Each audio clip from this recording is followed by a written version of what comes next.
This was the scene moments ago. Time to ring the bell. Technically, this was at 9:30 Eastern Standard Time. Ring the bell to start the day's trading activity on Wall Street.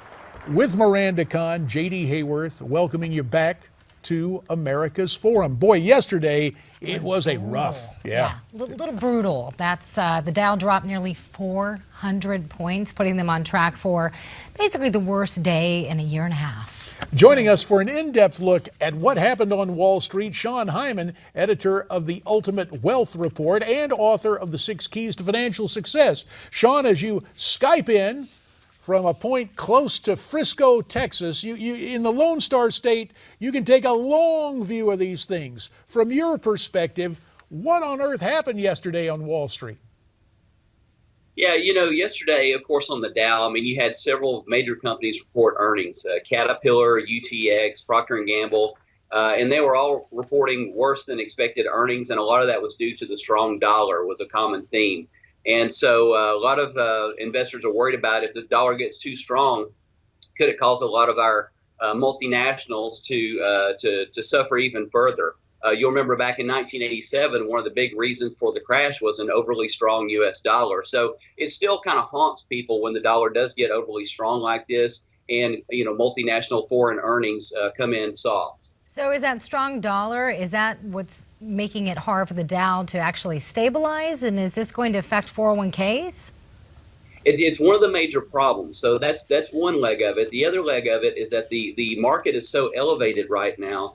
The PEs are so high. So in other words, the stock price relative to the average corporate earnings is priced very rich, very high right now. So investors are paying up for stocks and they're getting towards the high end of what they historically trade at relative to their PEs. Could they go a little higher? They certainly could. But investors know, particularly institutional investors know, that they're pushing their luck. So they're quicker to hit the sell button. And that's why you're seeing a lot of instability and volatility right now. And yes, it could affect 401ks and pensions. Absolutely. Sean, when you say a strong dollar, I guess that's relative in view of what's happened to the euro and what is transpiring there, the strife with the new government in Greece. Truly, there is an international economy.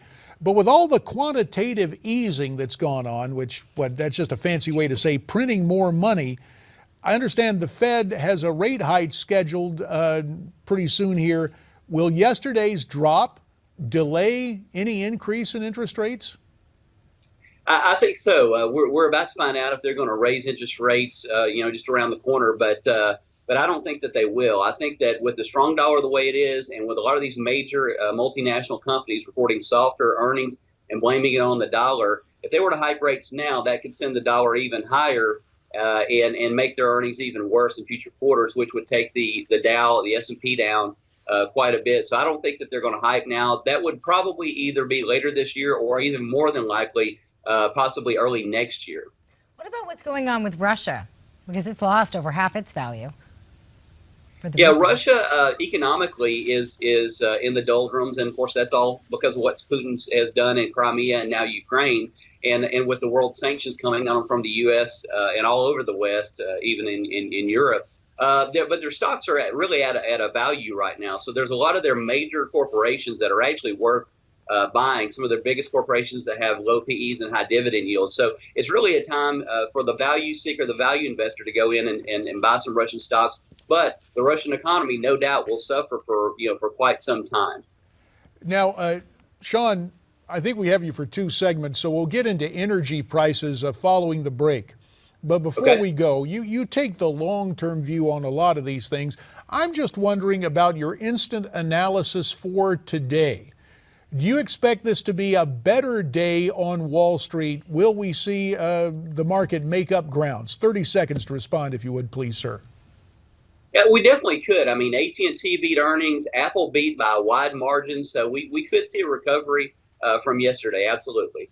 Fair enough. Sean Hyman, when we come back, since you are deep in the heart of Texas, and we know Texas has more than a passing affinity with oil, we're going to talk about oil. That Texas tea. Not only that, as we wax rhapsodic from the theme of the Beverly Hillbillies, but all kidding aside, what's happening internationally to the price of oil? You mentioned Russia.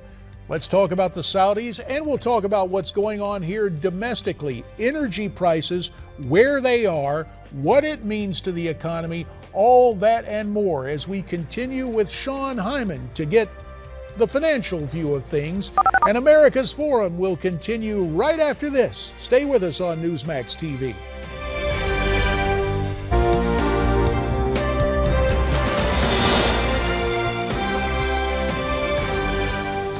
These were the right precautions to take. They worked. Obviously, they're going to speed our ability to get back to normal.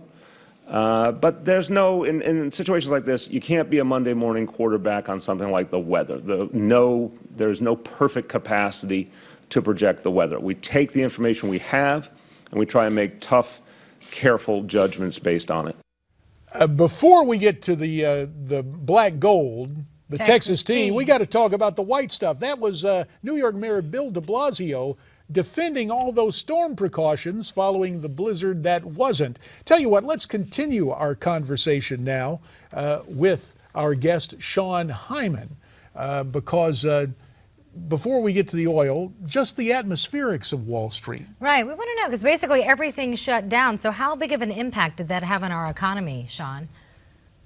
I don't think it'll have that big of an impact. I mean, if you get a few days, a week or two of heavy snow, that's not going to, dent national GDP or national economic growth or anything of that sort. These areas are largely prepared for this. They'll recover fairly quickly. And so, sure, it is unfortunate, and it is a little bit of a hindrance, obviously. Probably will hurt the small business there locally, probably more than anything. But on a national scale, it won't really mean much. But just to get this straight, the psychology of the market, with everybody buttoning down the hatches for snow and thinking it was going to be an off day, then the market's open, that didn't have as big an effect as the profit reports from corporations, in your view? Right. I mean, Wall Street was open and just fine, and it ran smoothly, I felt. So that didn't have anything to do with it. It was all, in my opinion, related to a lot of these big companies, especially when you think of Caterpillar. When Caterpillar warned and gave a gloomy outlook, I mean, they're such a big global company that's not a good sign for global GDP and global economic growth. So that bellwether alone made a huge difference. But when there was about 4 of them that reported that were huge mammoths in the Dow, and they all said, reported basically the same thing, it was just not good news. So, Sean, we want to move away now from the white stuff to the black stuff, oil, that is. Can you tell us now, your recent article, you talk about falling oil prices. Can you talk about how that's affecting our economy? Yeah, I mean, it depends on which side of the equation you're on. Of course, the lower oil prices have produced lower gas prices, and that's been great for the consumer. So if you're just consuming gasoline and you're a typical consumer, then that's been a great thing for you. If you're an oil company or employed by an oil company, it's not been such a great day for you. There's been a number of rounds of layoffs, a lot of idling of oil rigs and things of that sort. Oil prices will likely stabilize probably in the 40s, could go down into the 30s, but not likely, and then tread sideways for a number of months before heading higher. T. Boone Pickens said he thought that oil would probably end the year in the $70 to $80 range, and I tend to agree with that assessment. And as I understand it, Saudi Prince Alawid claimed that oil would never return to $100 a barrel again. You took issue with that in that article. Would you explain why? Yeah, to me that's jawboning. Prince Alawid yields a lot of power, and so he can jawbone, which means he can say something, and just by the weight of his words, he can bring the oil market down without actually having to go in and place sell orders to bring it down. And so, it's a play to try to shut down more of the U.S. Shale oil drillers, particularly. Hopefully, some of the smaller ones will go out of business, hopefully, in their eyes. And reduce some of the competition from their standpoint. So it's really just a play on words, but there's a lot of reasons why oil will go back to 100. He said it was artificially at 100. We stayed at $100 a barrel for the larger part of 5 to 6 years. So that's not artificially propped up by any stretch, and we'll return to that. Global demand will only increase. The global population is going to about 9 or 10 billion people by 2050. We're certainly going to have $100 a barrel oil again. The name of the book, just written by our guest, 6 Keys to Financial Success. Sean Hyman, we thank you for that update from down about Frisco, Texas, taking a look at Wall Street and Saudi oil and American shale oil. Now it even mixes with the snow for the psychology of the financial markets. We covered a lot there with Sean. did. And speaking of snow, Yes. when we come back, one of our intrepid producers, a young man who just made a great debut yesterday, will make sure he doesn't have a sophomore slump. An update from Long Island with one of our producers when we come back here on America's Forum.